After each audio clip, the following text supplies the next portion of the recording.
சென்னை அயனாவரம் பகுதியில் சாலையில் சென்று கொண்டிருந்த ஆட்டோ மீது பனைமரம் விழுந்து ஆட்டோ ஓட்டுநர் பலியான சம்பவம் அதிர்ச்சியை ஏற்படுத்தியுள்ளது. தண்டையார்பேட்டையைச் சேர்ந்தவர் அப்துல் வாஹித். இவர் நுங்கம்பாக்கம் பகுதியில் பள்ளி மாணவிகளை ஏற்றிக்கொண்டு மேடவாக்கம் சாலையிலிருந்து திரும்பிய போது மருத்துவமனை வளாகத்தில் இருந்த பனைமரம் ஒன்று முறிந்து ஆட்டோ மேல் விழுந்தது. இதில் மாணவிகள் காயமின்றி தப்பிய நிலையில் ஆட்டோ ஓட்டுநர் அப்துல் வாஹிதின் நெஞ்சு பகுதியில் பலத்த அடிபட்டு அங்கேயே உயிரிழந்தார். தற்போது அவரது குடும்பத்தினர் நிவாரண நிதி வேண்டும் என அரசிடம் கோரிக்கை வைத்துள்ளனர்.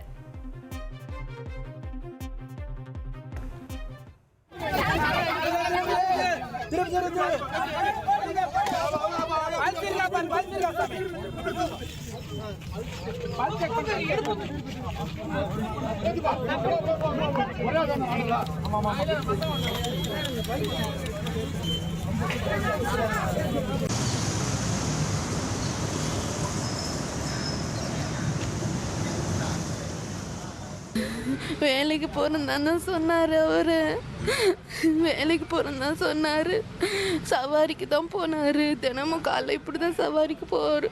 என்ன ஆச்சுன்னு தெரில. 1 மணிக்கு ஃபோன் வருது, வண்டி மேலே மரம் விந்துச்சு, அதனால அவருக்கு உள்ள அமுங்கிட்டார். அவரை தூக்க முடியல, யாரோ வாங்க அப்படின்னு சொன்னது.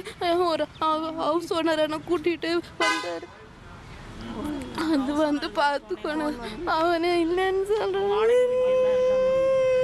உதவி பண்ணுங்கண்ணா, எங்க இஎம்ஐல தான் போயின்னு இருக்குது. உதவி பண்ணுங்கண்ணா. பசங்க படிச்சுன்னு இருக்காங்க, சின்ன பசங்க இருக்காங்க. நான் என்ன பண்ணுவேன் எனக்கு தெரியல. இப்போ பசங்க கிட்ட என்ன பதில் சொல்லுவேன்? அப்ப அவன் இந்த ரோட்ல போயிருக்குது. அது அந்தாண்ட ஹாஸ்பிட்டல் காம்பவுண்டுக்குள்ளே இருக்குது மரம்.